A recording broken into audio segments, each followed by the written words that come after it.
Hello everyone and welcome to the third lesson of Football English with Wayne. In today's lesson we're going to have a look at a case study of an exciting game. This is the first part of a series of exciting games. So in this lesson we'll be mainly looking at vocabulary to describe exciting games, and also we'll be looking at some natural pronunciation. Before we start this lesson, let's have a review of lesson 2, the previous lesson. On the screen, there are 4 different football results. Have a look. How do you say them?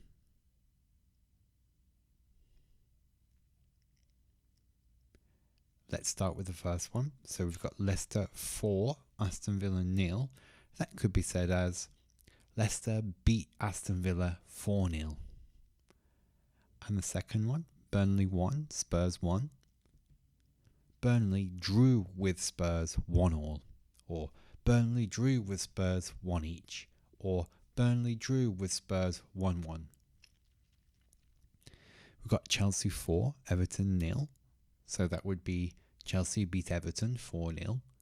And finally, we have Manchester United beat Manchester City 2-0.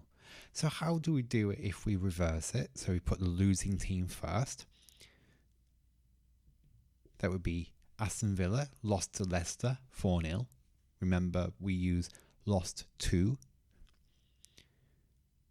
With Burnley drew with Spurs, we don't need to change that. But for Everton, we could say Everton lost to Chelsea 4-0.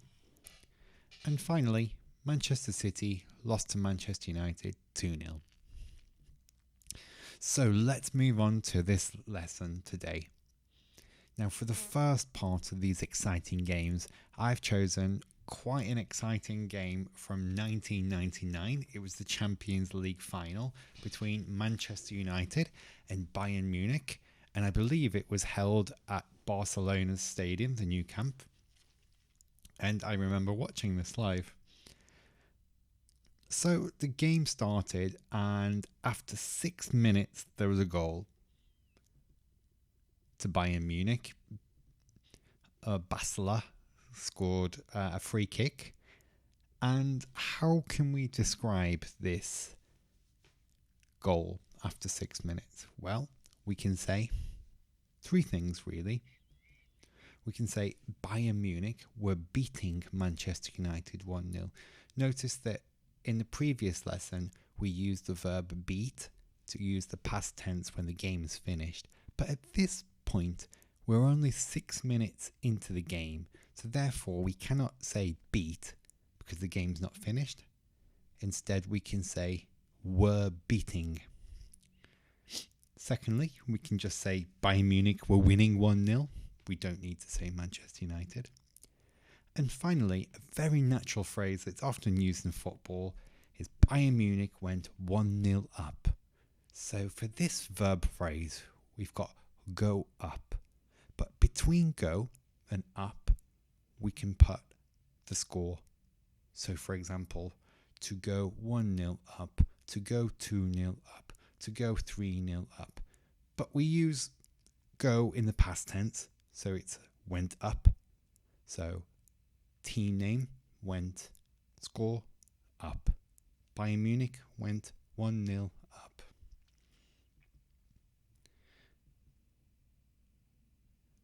Alternatively, if we switch it around, we can also say that Manchester United were losing to Bayern Munich 1-0.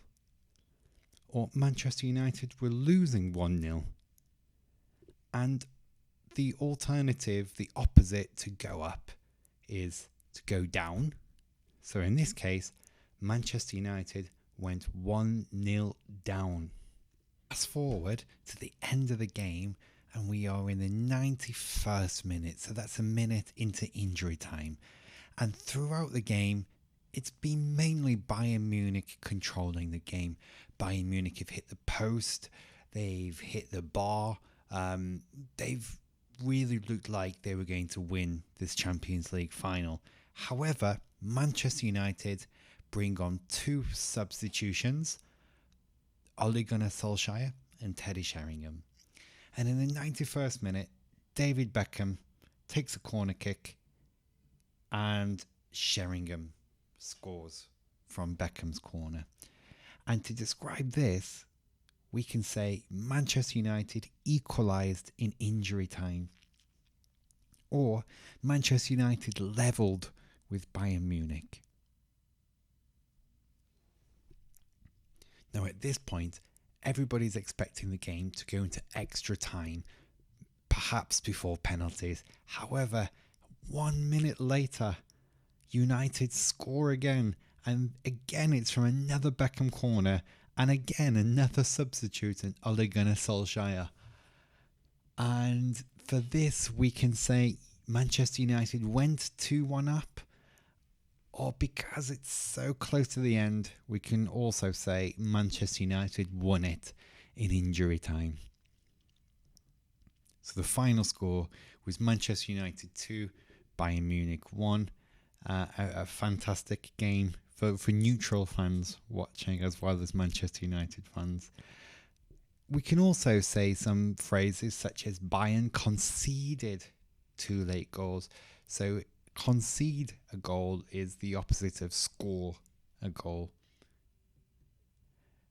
But also because Bayern Munich was so close to winning, another typical phrase is to throw away a game. So imagine that you're throwing something in the rubbish or the trash bin. It's just the same. Bayern threw away the game. It's a wasted opportunity.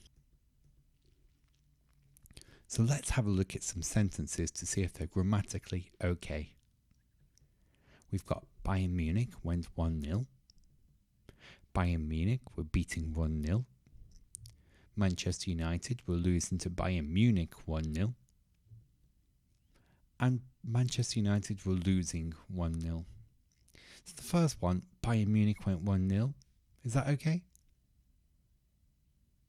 No, it's not okay.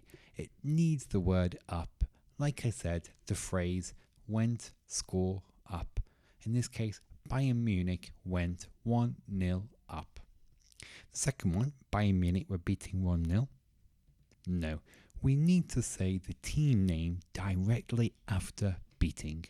So for example, in this case, Bayern Munich were beating Manchester United 1-0. The third one, Manchester United were losing to Bayern Munich 1-0. That's fine. Nothing wrong with that whatsoever.